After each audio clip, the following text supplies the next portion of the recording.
Hello there and welcome to Rajiv Gandhi Daily News Analysis. And today I will be analyzing the 12th December, the Hindu, Indian Express, and PIB.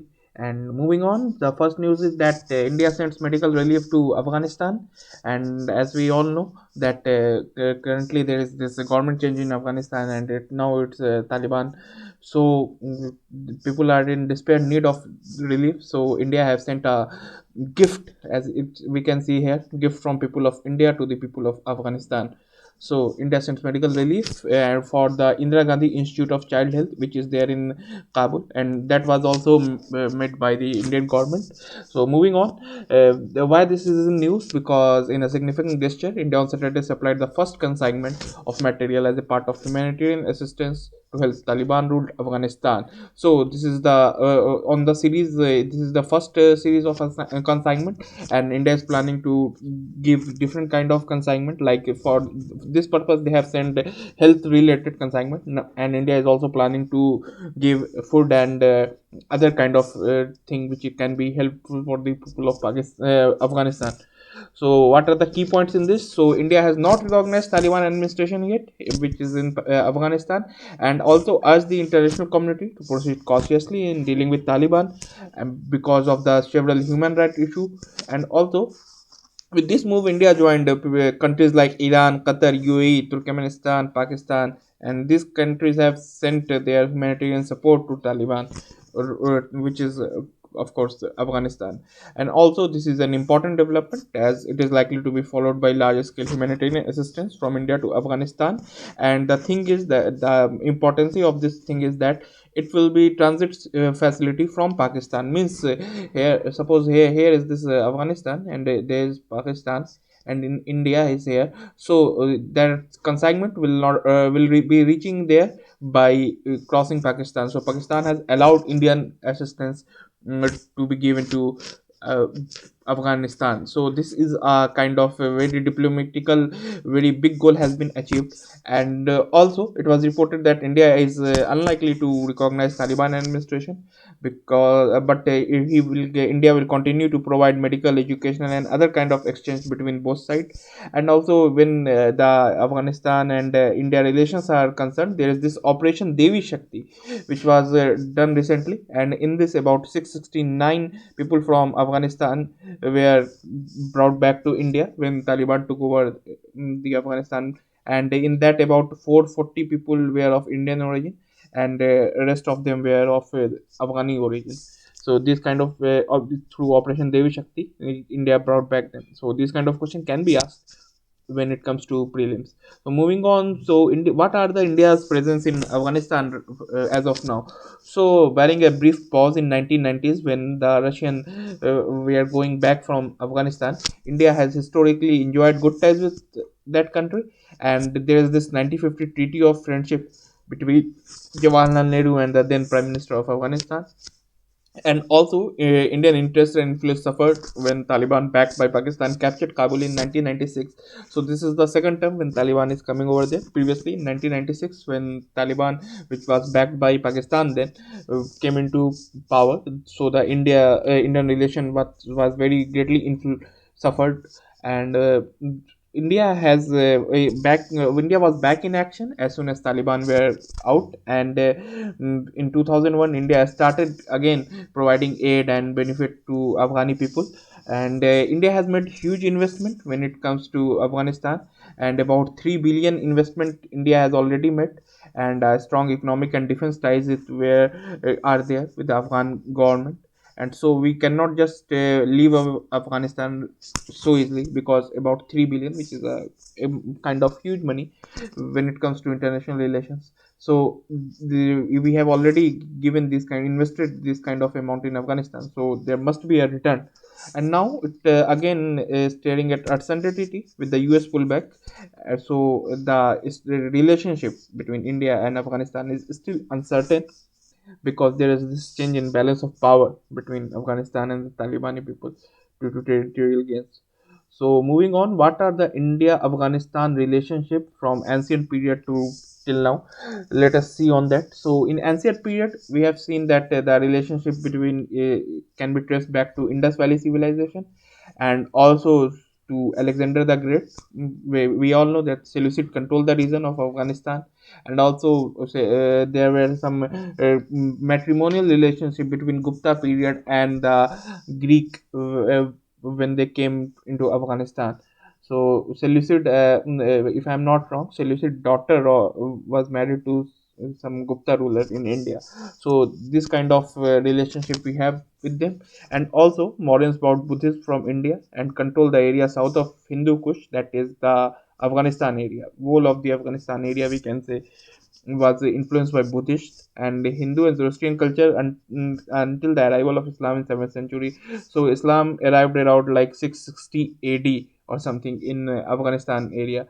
So until it arrived there, so the Buddhist and the Hindu and the Zoroastrian culture were influential culture, and now the Hindu culture is influential in India, and also some part of Buddhist and Zoroastrian are here. So we share a strong tie with them, and also, despite many Afghanistan converting to Islam, Muslim and Hindus lived side by side. So till now, and also Sikhs, we can find many Sikh gurudwaras in Afghanistan till today. So, in the timeless Buddhist symbol of Ayank and Bamyan of Afghanistan and the majestic monument of Delhi in Indian culture, art, language, history, foods, and festival, both nations see the imprint of bilateral timeless, okay, timeless relation, because we have seen that there was in when Afghanistan took over, Taliban took over in 1996. There was this huge issue of the Bamyan statue. So Taliban blow up the Bamyan statue of Buddha. That was a huge issue back then.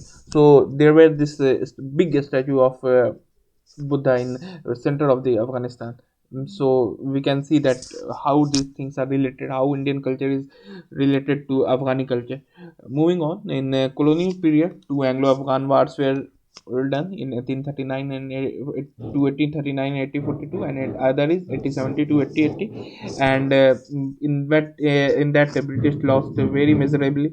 And also there is this boundary line was drawn between Afghanistan and British territory, that was Durand line. And in the 1893 Durand agreement failed.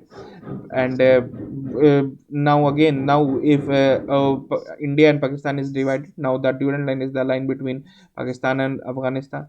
And also the Curzon, the viceroy between 1890 and 95, followed a policy of withdrawal of concentration, and British troops were withdrawn from tribal post and trained and commanded by British officer.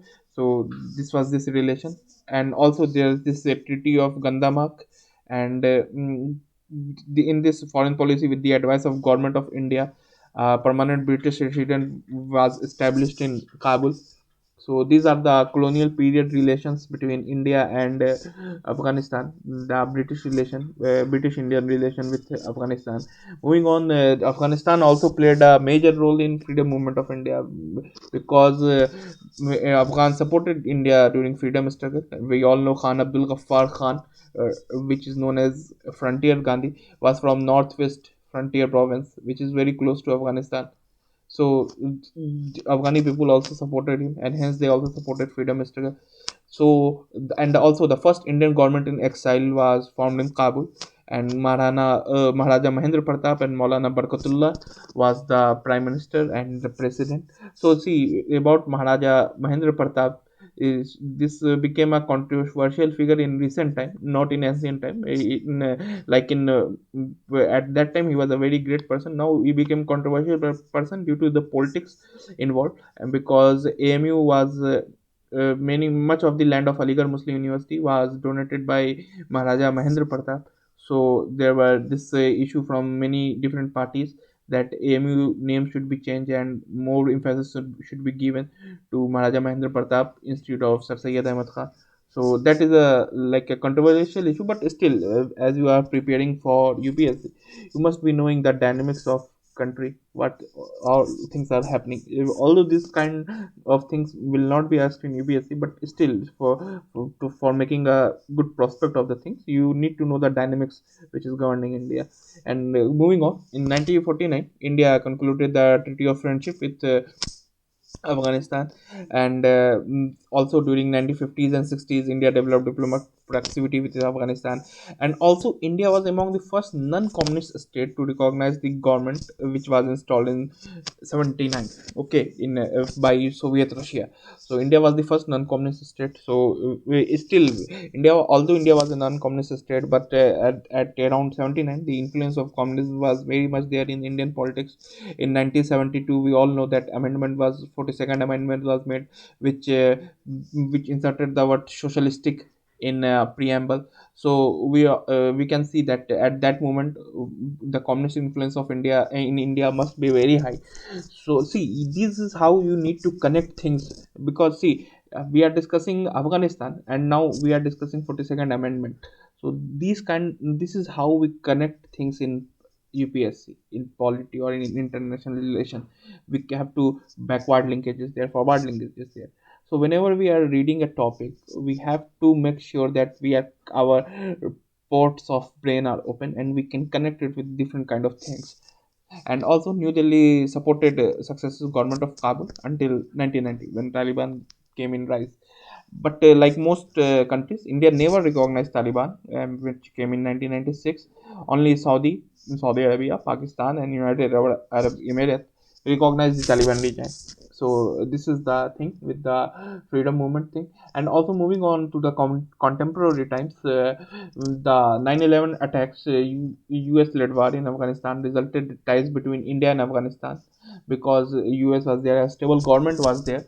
So the ties between India and Afghanistan rise, and India has restored full diplomatic relation. And traditionally India is also in favor of democratically elected government whenever at which place that is, that doesn't matter. And in Afghanistan especially, India is in huge favor of democratically elected government. And India has called for Afghan led, Afghan owned, and Afghan controlled Afghanistan. So for means answer writing, we can use this kind of phrase that suppose if international relation with say Afghan, or suppose a question can be asked that what are the implication of Taliban controlled Afghanistan over India. So we can mention this point like the Indian point of view is that Afghan led, Afghan owned, and Afghan controlled process should be there when it comes to Afghanistan government. So these kind of things will improve our answer writing. And also India continued to build Afghan capacity for governance, security, and development. And also India has helped rural communities like tribal communities. And speaking of tribal communities, Afghanistan is a huge tribal area. Hazara is there, Pashto is there. So tribal nature is still there in Afghanistan. So India has helped those rural and tribal community in different kind of things. Moving on, we can see this is the map of Afghanistan, and these are some of the important cities. Like first is Kabul, the capital, and this is this Mazar Sharif. We all must be knowing Rumi, the famous poet. So Rumi was from Mazar Sharif, and then also Herat is there, and this is this Farah is there, and this borders with Iran area. Okay, so these are all the infrastructure project India is helping with Afghanistan earlier. This was the infrastructure project India was helping Afghanistan. So we can also see that geographically speaking, Afghanistan is on a crucial point because Tajikistan is there and Pakistan is there. India is also connected, and Uzbekistan is there. So we can see, and here this part Turkmenistan is there. So we can see how many different Central Asian countries Afghanistan is in contact with. So this plays a huge role when it comes to for geographical location, geostrategic importance. Let us discuss the geostrategic importance. So as discussed already that strategic location in South Asia, particularly relevant to India as a geographical neighbor, and also country has Central Asian Republic to north, Pakistan to east, simple geography things. And India and first and most important interest in Afghanistan that Pakistan does not gain edge over it.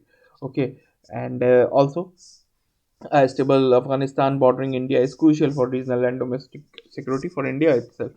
And this thing, the Indian trade with Central Asian Republic flows through the sea lanes of communication of Indian Ocean to Gwadar port, and thereafter by land through Delram Highway. So that India has built in Afghanistan. So see, as I have discussed here, this highway was built in was about to be built. There was this plan to connect it to the Central Asian countries. So till now, this to up to Delram, this highway was built by Indian government. So this can it connect India to Central Asian countries. For example, suppose this is the Indian Ocean, so the ships from here can enter Iran because we have a good condition with Iran also. So from there we can go other port, and from there we can move on to Central Asian countries through Afghanistan. So these are the geostrategic importance of Afghanistan. Simple things are that how Afghanistan is important for countering Pakistan and China, and what are the different Central Asian countries Afghanistan is in control with. Okay, and how Central Asia is importance because it has a large deposit of oil and natural gas. You need not to worry about these kind of things because I will be providing PPT on of all of this and onto our Telegram channel, and I do urge you all to subscribe to that so that you can get the latest current affairs on your devices. Moving on, there's this MSP issue is there because as we all know that farmer agitation is over now. Yesterday it was over, and farmer agitation was over because they told that MSP, if government is agreeing of an MSP also, then they will in this agitation. So now government has already agreed. Now they will be dealing the terms through which MSP can be implemented. So moving on with the news. So why this was in news? So guaranteed MSP for all crops can be the best route for crop diversification. The keyword is for all crops and for crop diversification and Punjab and Haryana areas, because see, if MSP is provided on, suppose of about 50 things are there and MSP is provided only on 8 things, so farmer will try to grow these 8 things only, so crop diversification would not be maintained. So all crops should be provided with MSP so that crop diversification is maintained. And moving on, the key point is MSP, same thing which I have told, that MSP guarantees for all crops. Yes, the same thing which I have told, that MSP guarantee for all crops, as it will enable them to shift away from input expensive, environment harmful, climatically unsuitable paddy. Okay, from paddy to they will grow oil seeds and lentils because these kind of things are also good for environment and also climatically suitable for climates of Punjab and Haryana. See, paddy cultivation and procurement be shifted to states like Telangana because these kind of states are making huge investment in the improvements of irrigation. Now Telangana will be going to be the next rice bowl of India. And do tell me which is the current rice bowl of India. So moving on, the paddy farmers in Punjab need thrice the amount of irrigation water which need in Bihar. So see, if our government is doing some these kind of survey, that which kind of area can be good for providing which kind of crop, and only those crops can be provided on the, so that will help in maintaining the irrigation. Okay, and moving and soil quality also, environment also, and to the farmers they will also benefit them economically because see, we suppose here as we have seen thrice the amount of irrigation water is required that was required in Bihar compared to Punjab. So in Bihar, if a farmer is growing paddy, he have to expend some less amount in growing it because the cost of irrigation would be not much. And similarly in Punjab, the cost of irrigation would shoot up 3 times. So we can see that how these things are related. And also Punjab faces rapidly increasing groundwater up to 120 centimeter a year, and this is a very huge number. And also nationwide, paddy and sugarcane use up the half of the country's water resources. So these kind of paddy and sugarcane, these kind of crops need a huge amount of water irrigation so that they can sustain. So half of the country's water resources is used in paddy and sugarcane. So if these kind of things can be avoided and this kind of things can be done on to those area also where there can be grow with less water, so it will also help in conserving our water resources. Okay, and also over 85% of wheat and paddy grown in Punjab and 75% in Haryana is bought by government at MSP, so no other crops receive such support. So due to this, crop diversification is in decreasing, in especially in areas of Punjab and Haryana. And see, there is this now there's this debate with the harmful effect of the green revolution. How there are many harmful effects which this green revolution brought up. We all know this green revolution was done during Indira Gandhi period, so that the per yield capita of agriculture field could be increased. So at that moment, many fertilizers were used, and irrigation system were improved, and loans were provided to farmers. A direct benefit scheme was provided to farmers. So this also provided some kind of drawback which we can see now. So I will definitely urge you all that if you are preparing for UPSC, you need to know these kind of things. So please Google all the what are the drawbacks of green revolution. So because now we are seeing that the productivity level of soils are decreasing. So and many issues are there. So I will definitely urge you all to see upon that what are the drawbacks of green revolution. So moving on, what is MSP? First of all, let us discuss that. See, the MSP is, as in simple terms I have written, rate at which the government purchase crops from farmers, and is based on a calculation of at least 1.5 times the cost of production incurred by the farmer. Suppose a farmer is this is product X, and farmer is producing it, and the cost of production is 5 rupees per kg for X. So government will make sure that whatever the amount X is given, so 1.5 times 5 rupees is given to the farmer.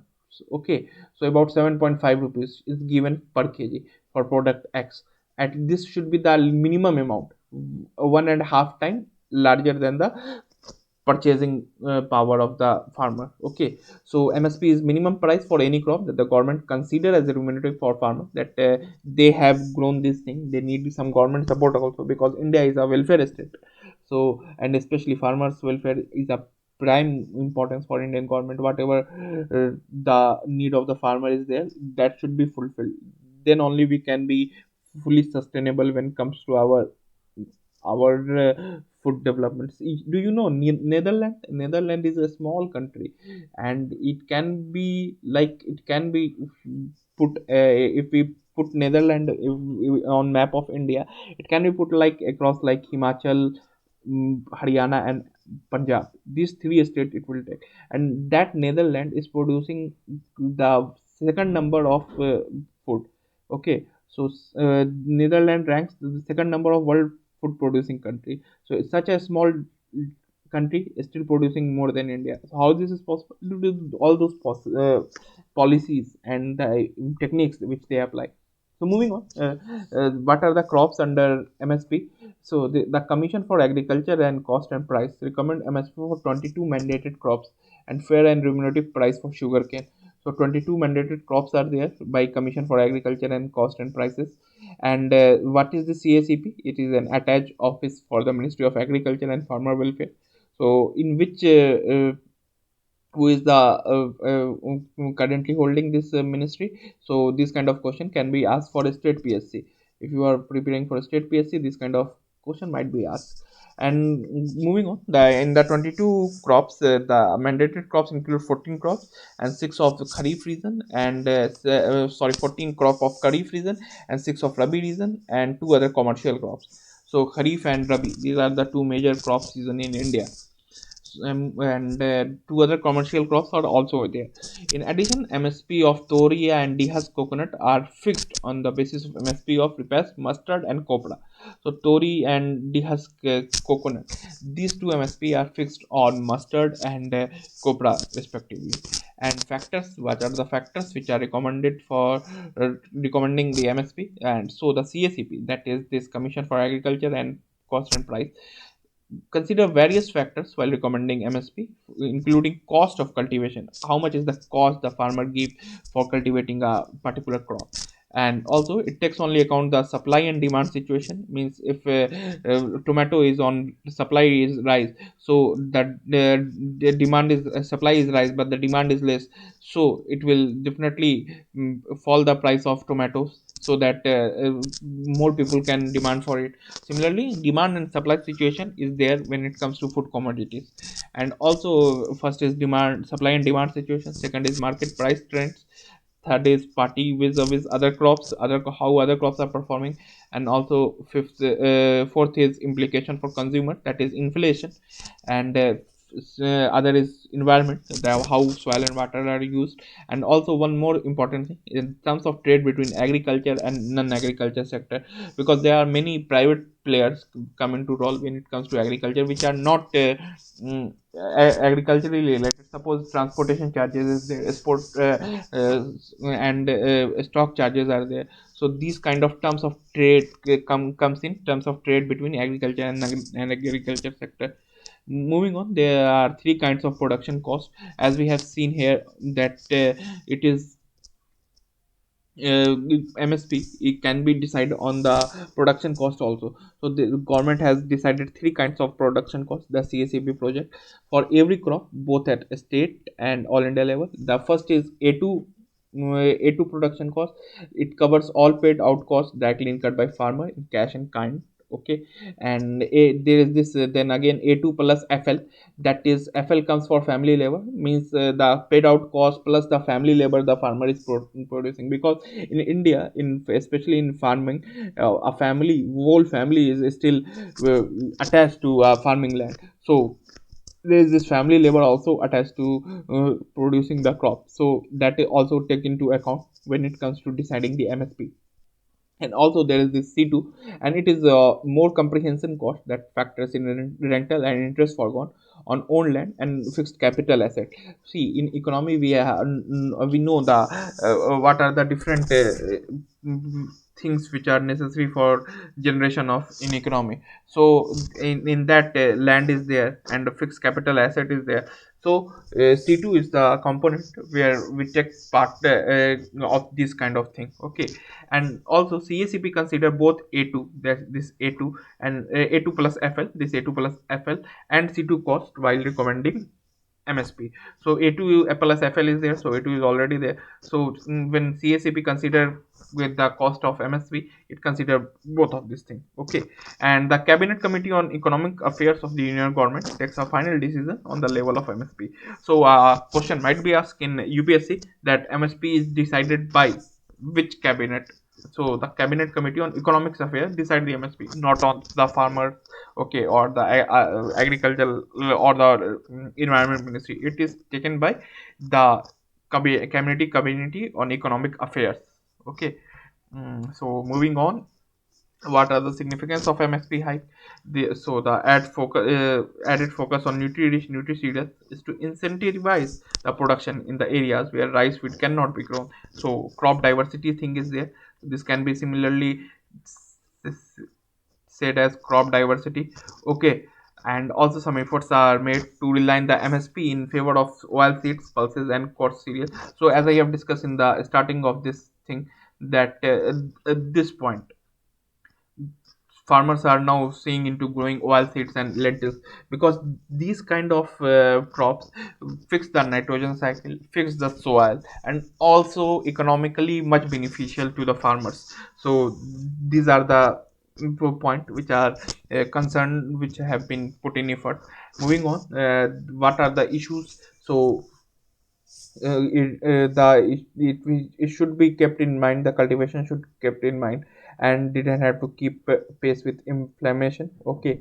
And also the absence of assured procurement means farmers have no incentive to cultivate them.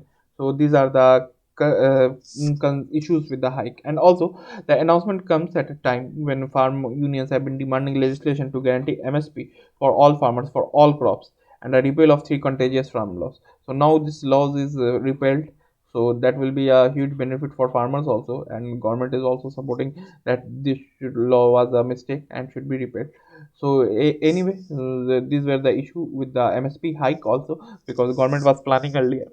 So moving on, what are the issues with MSP?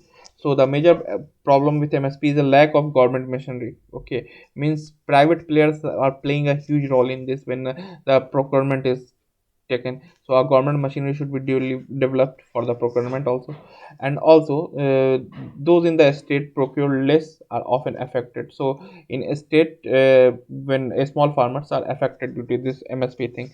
And also there is this dependency of on middleman is there. So he is also, the middleman is also taking some amount, so that the procured crops can be reached to APMC. That APMC is agriculture product marketplace, market committees. Okay. Moving on, there is this report released by Inequality Report that says that men in India takes 82% of labor income. So what is this? So this report was presented by World Inequality Report, and in one inequality report, many contrasting facts have been produced by India. And one of the fact was about inequality in wealth, that how much top 1% is taking, and how much poorest of the poor of 50% of India is taking. So there was this contrasting fact also regarding economical thing, that the 50% of poorest in India are at the same level which were there in after the Great Depression in US. We all know after the before the World War there's this Great Depression, and after this Great Depression in 1932 levels of USA and 2021 level, or 2000, sorry, 2020, yeah, 2021 level of India is same. So this was of USA and this was of India. So we can see how much contrasting figure is this. So all these things are released in World Inequality Report. So anyway, this is about the gender inequality, and 82% of men capture labor income and only 18% of female are there. So moving on, what are the key points? See, the female share of the total labor income in national aggregate labor income earned by women relative to the total aggregate to labor within a country. And in a perfect equality, 50% share should be there. And female labor income in India of 18.3% is lower than the average of Asia.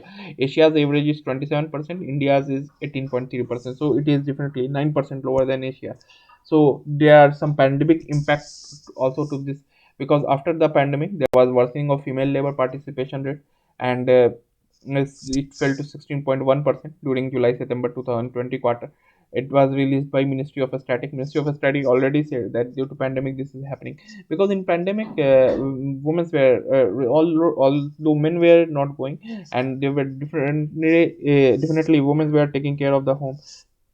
So they were not going out for their jobs and all that. And also in Eastern Europe, the highest female labor income share, and with the in Eastern Europe the female share is about 41%. And Moldova is the country which has the highest female labor, that is about 45%. And overall the share of women in total income from work near 30% in 1990, and now it's 34% today of whole entire world. This is there. And also there is this in India especially, there is this paid and unpaid care worker. Because see, suppose if some woman is doing some care work and she is not getting paid, also she is doing for kindness, but still in economical aspect that's a work, but she is not getting paid, so that will be an unpaid worker. So unpaid care worker is likely to prevent women from participating in the labor market, and when they do work, to prevent them from attaining high paying position. So when the unpaid care worker already want to do work, that also prevent them from attaining high paying position. And also when paid and unpaid works are combined, women's contribution to work increase substantially. Okay, and thus they make the female labor income share appear even more unfair. So these are kind of things which were presented in report. And also one static is there, that in comparison of India to our neighboring country, so in neighboring country we can see China is most of the 33.4%, that is about one third of the Chinese population, working population, are women. And Sri Lanka is about 23%, that is about one fourth of Sri Lanka, about one fourth. Sri Lanka and Nepal population is a working population. Women are women, and in India it's lower to 18.3%. Similarly, in Bhutan it's 17.5%. In Bangladesh it's 16.9%. So, and in Pakistan and Afghanistan it is the poorest for 4.2%. So these are the condition of our neighbors. So India is also not performing very well when it comes to countries like China. And if we are become a global economic hub, we need to make sure that the inclusion of women is there in our economy.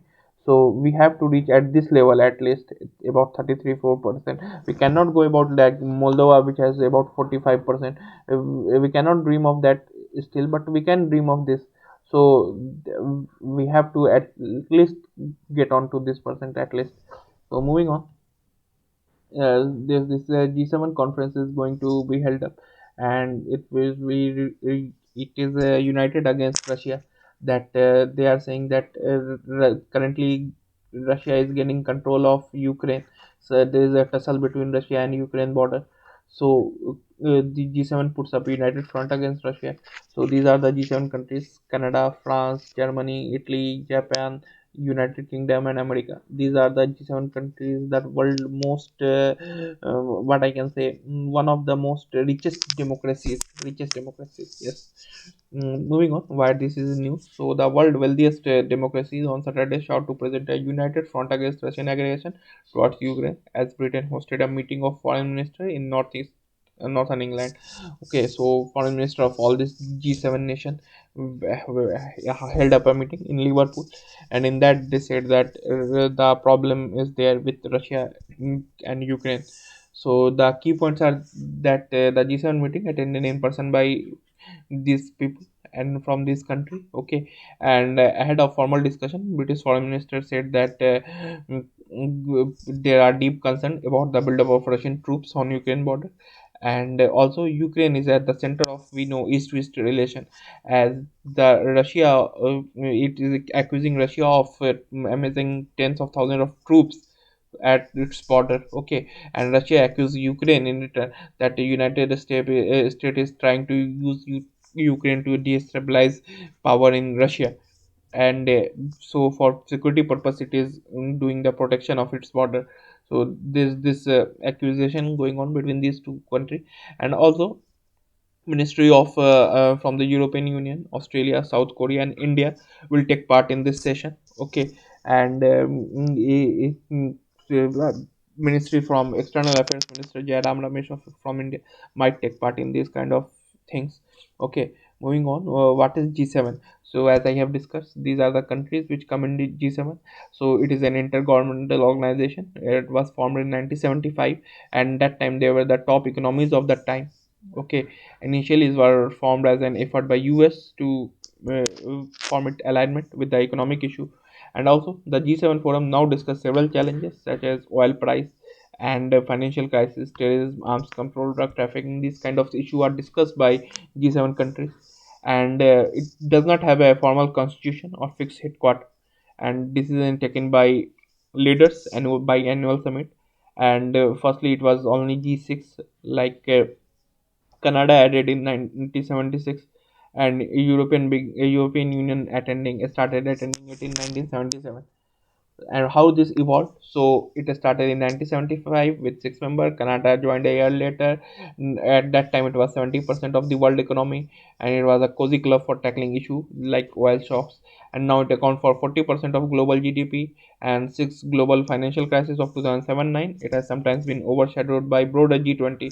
So these kind of things are there. That G70 is now a very small figure when it comes to G20, because larger economies are there. And the G7 became the G8 in 1997 when Russia wanted to join. And in 2004 there is this Crimea extension of Russia, and there is this border clash between Crimea, a small city in Serbia, and Russia. So due to that, Russia was debarred from attending G7, and it was removed from this membership. Moving on, there's this United Nations was granted observer status to International Solar Alliance. So in that United Nations, as we have seen, was given observer status, and this is going to give impetus to one sun, one world, and one grid, and which was coined by Indian Prime Minister Modi at COP26, one of the biggest on the sidelines of COP26, not at COP26, on the sideline of COP26, that the International Solar Alliance will be there. So this also comes at the major soft power of India too. And also with the key points are this will provide a big boost to the initiative, and also this would immensely help towards achieving the goal of net zero carbon. And India is planning to achieve net zero carbon towards net zero towards 2070. So this will also help India in attaining the net zero. And also India is progressively contributing to the International Solar Alliance by having a significant share of RE, that is renewable energy.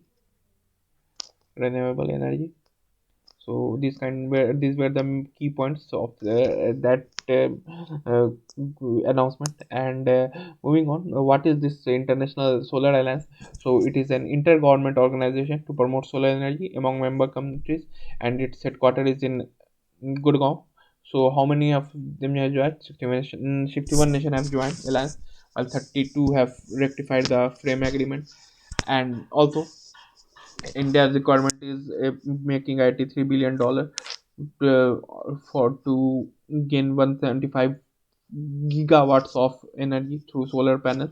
And what is the concept?